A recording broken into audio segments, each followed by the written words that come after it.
Number 3 مالی عبادات کا اہتمام۔ اب مالی عبادات میں سب سے سر فہرست وہ زکوٰۃ ہے کہ جب آدمی صاحب نصاب ہو جائے اور اس کے اوپر زکوٰۃ فرض ہو جائے تو وہ کسی قسم کا خوف نہ رکھے کہ میرا مال کم ہو رہا ہے، بلکہ وہ اللہ تعالیٰ کے حکم پر عمل کرتے ہوئے جو مال کا 2.5% ہے وہ زکوٰۃ کا سال گزرنے کے بعد وہ نکال دے۔ انشاءاللہ اللہ تعالیٰ اس کے مال میں دنیاوی لحاظ سے یہ فائدہ عطا فرمائیں گے کہ اس کے مال کو پاک، صاف، برکت والا اور محفوظ فرما دیں گے۔ اب زکوٰۃ کا آخرت میں جو فائدہ ملنا وہ تو بعد کی بات ہے،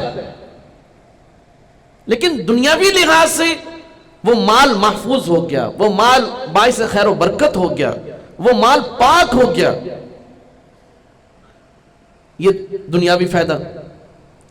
اور اس کے علاوہ جو نفلی صدقات ہیں، خیرات کرنا، صدقہ کرنا، ماں باپ پر خرچ کرنا، بہن بھائیوں پر خرچ کرنا، ہمسایوں پر خرچ کرنا۔ ایک ہے خرچ کرنا، توجہ کیجئے گا، ایک ہے خرچ کرنا اپنے تعلقات درست رکھنے کے لیے، انسانی جو اخلاقیات ہیں اس زمرے میں تو ماشاءاللہ یہ بھی باعث اجر و ثواب ہی ہے۔ سمجھ رہے ہیں میری بات کہ انسانوں کی جو اقدار اور روایات ہیں کہ بھی ایک دوسرے کا خیال کرنا چاہیے، ایک دوسرے کے کام آنا چاہیے، لیکن آپ یقین کیجئے خانقاہی مجلس کا تو یہی تو فائدہ ہے کہ یہ اجر و ثواب کو بڑھانے کی بات بتاتے ہیں۔ فرمایا کہ تم دے تو رہے ہو اپنے انسانی تعلقات استوار رکھنے کے لیے، کوئی عرف کے جو اور روایات جو ہوتی ہیں، اقدار جو ہوتی ہیں، اخلاقیات جو معاشرت کی ہوتی ہیں، اس کو باقی رکھنے کے لیے وہ چیزیں تمہیں ملی جانی نا۔ جب آپ اپنے کسی بھائی کو 10,000 روپے دے رہے ہیں تو آپ کو خود بخود پیار محبت تو مل ہی جانا ہے۔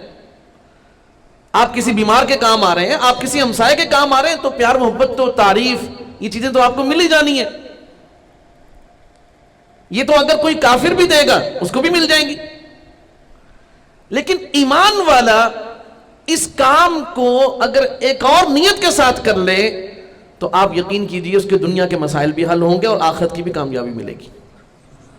وہ یہ ہے کہ وہ اپنے ذہن میں یہ بات رکھے کہ میں ماں باپ کو نہیں دے رہا، میں اللہ کو دے رہا ہوں۔ کیا کہہ رہا ہوں میں؟ کہ میں والدین کو نہیں دے رہا، میں اللہ تعالیٰ کو دے رہا ہوں۔ میں بہن بھائیوں کو نہیں دے رہا، میں اللہ تعالیٰ کو دے رہا ہوں۔ میں بیوی بچوں پر خرچ نہیں کر رہا، میں اللہ تعالیٰ کو دے رہا ہوں۔ میں ہمسایوں پر خرچ نہیں کر رہا، میں بیمار پر خرچ نہیں کر رہا، میں مسافر پر خرچ نہیں کر رہا، میں اللہ تعالیٰ کو دے رہا ہوں۔ سبحان اللہ۔ جو چیزیں اس کو معاشرتی لحاظ سے ملنی تھی، اقدار اور عرف اور روایات کے لحاظ سے ملنی تھی، وہ اس کو ملی جائیں گی، لیکن سبحان اللہ سبحان اللہ اس آدمی کو اللہ بھی مل جائے گا۔ سبحان اللہ، بڑی عجیب بات ہے۔ اصل میں ایک راز کی بات ہے، اگر آپ اجازت دیں تو عرض کروں، راز کی بات ہے، راز کی بڑی خوبصورت بات جو اللہ تعالیٰ نے عطا فرمائی۔ توجہ ہے؟ سب کی توجہ ہے بھائی؟ یاد بھی رکھنا اور لکھ کے بھی دکھانا بھی۔ بات یہ ہے کہ آدمی جس چیز پر خرچ کرتا ہے نا وہ چیز انسان کو محبوب ہو جاتی ہے۔ سبحان اللہ۔ آدمی توجہ ہے کہ نہیں؟ آدمی جس چیز پر خرچ کرتا ہے، آپ نے اپنے پیسوں سے چشمہ لیا، اب وہ چشمہ آپ کو پیارا ہو گیا کہ نہیں؟ دکان پہ پڑا تھا، آپ کو کوئی فکر نہیں ہے، یا کسی اور نے پہنا ہوا ہے، آپ کو اس کی کوئی فکر نہیں ہے، لیکن آپ نے اپنی جیب سے پیسہ نکال کر آپ نے چشمہ خرید لیا بھائی، اب وہ چشمہ آپ کو بڑا پیارا ہے بھائی، کیوں؟ آپ نے اس کے اوپر خرچ کیا ہے۔ آپ کے گاؤں میں سب گھروں میں بکریاں، جانور، مرغیاں ہیں،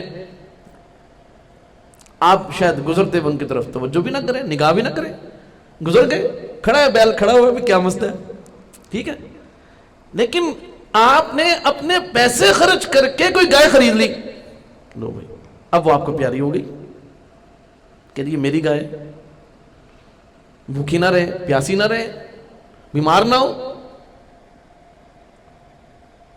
یہ عجیب اللہ تعالیٰ کی طرف سے ایک نظام ہے کہ آدمی, اور یہ ایسا کیوں ہوتا ہے, اس کی بھی وجہ ہے, یہ بہت توجہ سے بات سنیے گا. ایسا اس لیے ہوتا ہے کہ آدمی کو اپنی جان کے بعد جو چیز سب سے زیادہ پیاری ہے وہ مال ہے. جان کو بچانے کے لیے مال خرچ کرے گا, لیکن جان کے بعد جو چیز اس کو سب سے عزیز ہوتی ہے وہ مال ہوتا ہے. اب مال محبوب ترین چیز ہے. محبوب ترین چیز جب کسی چیز کے حصول کے لیے یا کسی چیز پر خرچ ہو جائے تو وہ چیز بھی محبوب بن جاتی ہے. سمجھے بات کہ نہیں سمجھے؟ اب آپ خود بتائیں کہ جب انسان محبوب ترین چیز جو کہ مال ہے اس کو وہ خرچ کر دے اللہ پر, اللہ تعالیٰ کو ضرورت نہیں ہے ہمارے پیسوں کی, بلکہ وہی دیتے ہیں. کون دیتا ہے بھائی؟ وَمِمَّا رَزَقْنَاهُمْ يُنْفِقُونَ, ہمارے دیے ہوئے میں سے کچھ خرچ کر دیا ہم نے. لیکن عجیب بات ہے, اللہ تعالیٰ نے فرمایا اچھا مالک تم ہو, حالانکہ مالک کون ہے؟ ہر جگہ آپ پڑھتے ہیں بھائی اس گائے کا مالک وہ ہے, اس مکان کا مالک وہ ہے, اس بائک کا مالک وہ ہے, چشمے کا مالک وہ ہے, موبائل کا مالک وہ. بھائی مالک تو اللہ کی ذات ہے. لیکن اللہ تعالیٰ نے انسان کو بہت ہی اپنا پیارا بنایا ہے. ساری کائنات اس کی ہے بھائی, ساری کائنات اس کی. تو فرمایا کہ بھائی جب انسان اللہ تعالیٰ کے دیے ہوئے محبوب مال کو جس چیز پر خرچ کرتا ہے وہ چیز بھی, وہ شے بھی اس کو محبوب ہو جاتی ہے. تو فرمایا کہ جب تم اللہ پر خرچ کرو گے, سمجھ آ گئی, تو فرمایا کہ اللہ بھی تمہیں محبوب بن جائیں گے. سبحان اللہ. اور اگلی بات سن لیں کہ جب اللہ تعالیٰ کسی کے محبوب ہو جائیں, یعنی ایک انسان اللہ تعالیٰ کو اپنا محبوب بنا لے, تو بات یہ ہے اللہ رب العزت تو پہلے سے پیار کرنے والے تھے اور بہت زیادہ محبت کرنے والے تھے, اس کے اس عمل کے نتیجے میں اس کو پہلے سے بھی بڑھ کر اپنا محبوب بنا لیتے. سبحان اللہ. پہلے سے بڑھ کر اس کو اپنا محبوب بنا لیتے ہیں. تو مال اللہ تعالیٰ کے راستے میں خرچ کرنا, جس چیز پر انسان مال خرچ کرے گا وہ چیز انسان کو محبوب بن جائے گی. اور اگر اللہ پر خرچ کرے گا, اچھا اب اسی طرح فرمایا دیکھو علماء کے لیے یہ کہ اپنی جیب خرچی سے, اپنی تنخواہ سے کتابیں خریدا کرو, قرآن کریم خریدو. بزرگوں نے, اسلاف نے جو کتابیں لکھی ہیں, ہمارے محدثین نے جو کتابیں لکھی, فرمایا کہ اپنے پیسے سے کتابیں خریدو. جب تم اپنی رقم سے قرآن خریدو گے تو کیونکہ تمہارا پیسہ لگا ہے, تو پیسہ لگنے کے نتیجے میں وہ قرآن تمہارا محبوب بن جائے گا. سبحان اللہ. اب تم نے کوئی کتاب خرید لی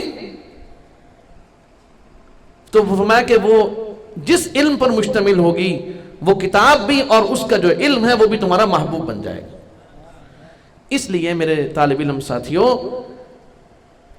یہ جو مال ہے, مالی عبادات ہیں, ان کو کرنے سے اللہ رب العزت انسان کو اجر و ثواب تو عطا فرماتے ہی ہیں, لیکن صدقات کے ذریعے سے, زکوٰۃ کے ذریعے سے, صدقات بلاؤں کو دور کرنے والی چیز ہے. تو فرمایا کہ اللہ رب العزت دنیاوی لحاظ سے بھی اس انسان کو اپنی نعمتوں سے نوازتے ہیں اور اس کی حفاظت فرماتے ہیں.